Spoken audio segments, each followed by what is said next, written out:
ఇవాళ మన ఎంఎంఏ సిరీస్‌లో డే 11. నేను రీసెంట్‌గా ఇంటికొచ్చా కాబట్టి, రోజు వెళ్ళే ఎంఎంఏ క్లాస్‌కి కాకుండా నేను ప్రీవియస్‌గా చేసిన బాక్సింగ్ క్లాస్‌కొచ్చా. లాస్ట్ టైమ్‌లో కాకుండా ఈసారి వచ్చినప్పుడు కొత్త ఎక్విప్‌మెంట్స్ కనిపించాయి. Which is good. నేను ప్రీవియస్‌గా ప్రాక్టీస్ చేసిన మా ఓల్డ్ ఫ్రెండ్స్ అందరూ కనిపించారు. అందరిని పలకరించుకొని ఇంకా క్లాస్ స్టార్ట్ చేసాం. నేను రోజు వెళ్ళే ఎంఎంఏ క్లాస్‌లో గ్రూప్ ట్రైనింగ్ ఉండదు కాబట్టి, లైట్‌గా స్ట్రెచెస్‌తో స్టార్ట్ చేసి, బాడీ వార్మప్ కోసం స్కిప్పింగ్ చేశాను. ఫైనల్లీ కోచ్ కూడా వచ్చారు. చూసి చాలా రోజులైంది. సో ఆయన్ని కూడా పలకరించి ఇంకా షాడో బాక్సింగ్ స్టార్ట్ చేశాను. ఎవ్రీ ఫ్రైడే ఇక్కడ స్పారింగ్ సెషన్స్ జరుగుతాయి. సో ఎవరికి వాళ్ళు స్పారింగ్కి రెడీ అవుతున్నారు. సో కోచ్ ఒక్కొక్కరికి వాళ్ళ వెయిట్ కేటగిరీ బట్టి వాళ్ళకి తగ్గ మ్యాచెస్ ఫిక్స్ చేశారు. సో అందరూ ఇంకా వ్రాప్స్ గ్లౌజ్ వేసుకొని స్పారింగ్కి రెడీ అయ్యాం.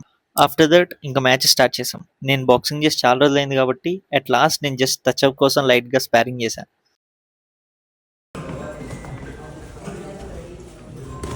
3 రౌండ్స్ ఎగ్జాస్ట్ అయ్యి ఇంకా మ్యాచ్ అవ్వగొట్టి స్పారింగ్స్ అన్ని కంప్లీట్ చేసాం.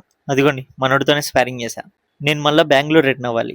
సో అక్కడి నుంచి ఎంఎంఏ సిరీస్ మళ్ళీ కంటిన్యూ చేస్తా. సో అందుకే ఇక్కడ వాళ్ళకి అందరికీ గుడ్ బైస్ చెప్పేసి ఇంకా స్టార్ట్ అయినా.